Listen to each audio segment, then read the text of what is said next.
Ladies and gentlemen, thank you for having me here. It's such an honor.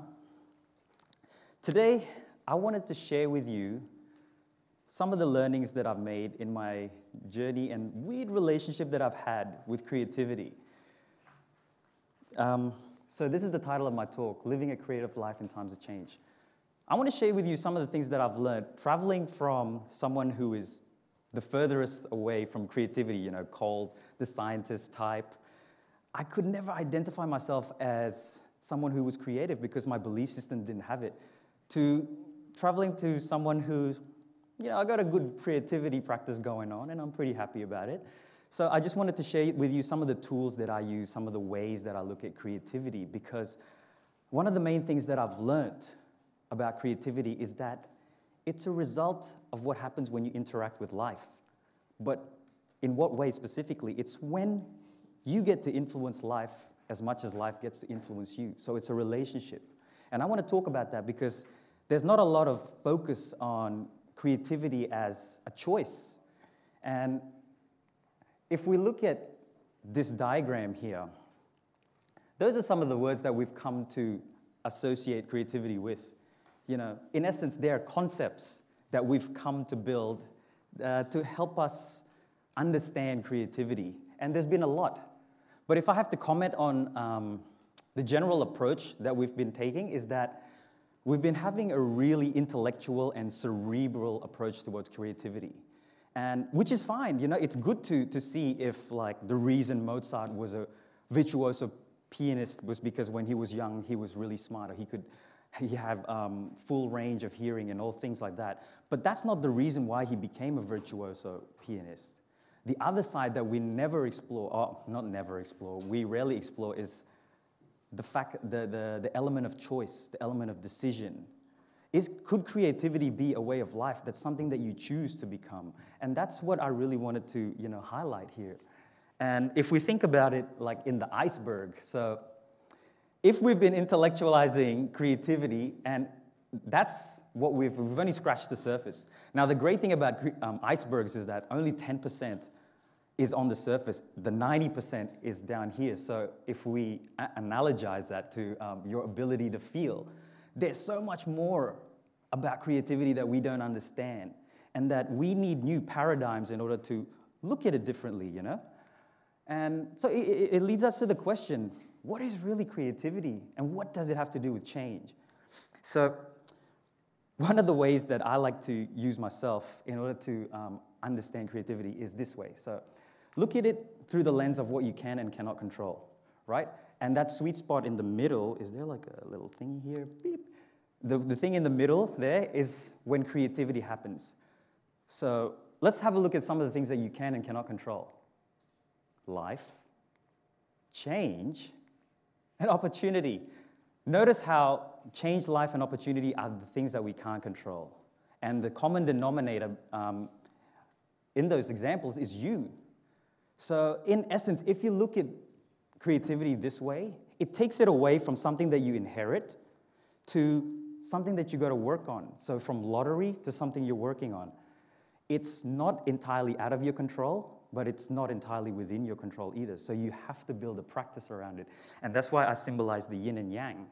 It's about you meeting the opportunity when it comes. That's what creativity is about. It's about creating your life so that when the creative opportunity comes, you're ready to meet it and contribute. So that's the practice of creativity. And now, when we dive deeper, say, okay, Gilang, what are the things that we can control? So this is a really easy example. So obviously, there's a whole body of knowledge that goes within these, but on a high level, it's pretty much your grounding in reality, imagination muscles, and energy management. So it's how well you learn the rules of the game, how good you are at manipulating those rules, and imagining alternatives. You got to be brave to imagine new possibilities, right?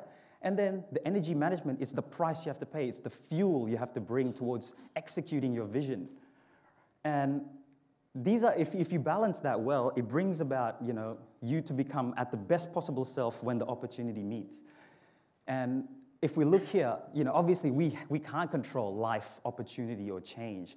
But these are the things that we can use in order for us to have a good how do you say it? A narrative to what happens, right? If you look at things with perspective, with gratitude, and with play, then the life that happens to you, it's not life that happens to you, it becomes life that happens for you. Tony Robbins said that, I love that saying. So it's those tools that you get to use. So when you balance the things that you can and cannot control, you get creativity practice. And so what does it have to do with evolution? Well, we're living in a time when technological disruption, new technologies, the way we communicate with each other, the way we learn of each other is changing. So we need people to be brave. By creativity, if we're talking about the interaction between you and life, so it's like you having a relationship with life in that you influence life as much as life influences you. You listen to its signals, the things that are happening to you that is unique to you. You get, to learn something that only you can learn because you can imagine those things that only you can imagine.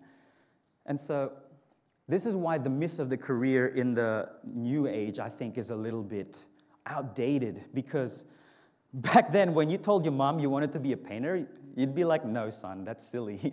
But now there's actually a whole industry on that. You can be a football player, you can be whatever you want to be, actually. And I put up an example of these people. It's because they weren't special because they had special trait or an early life event.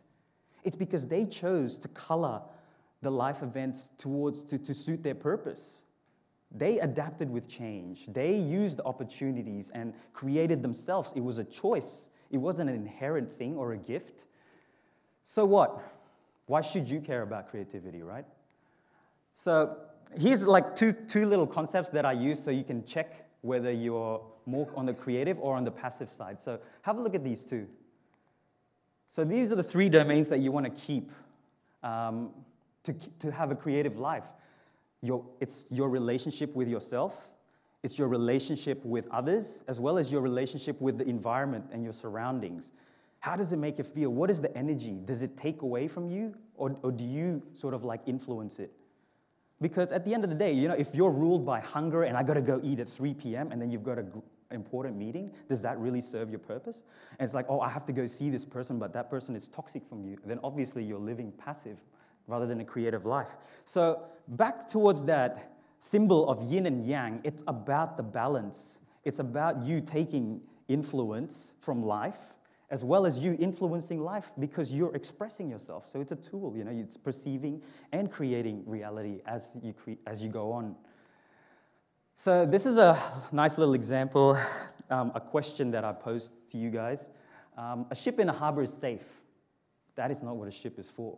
So in essence, what type of ship do you have and what seas were you meant to sail?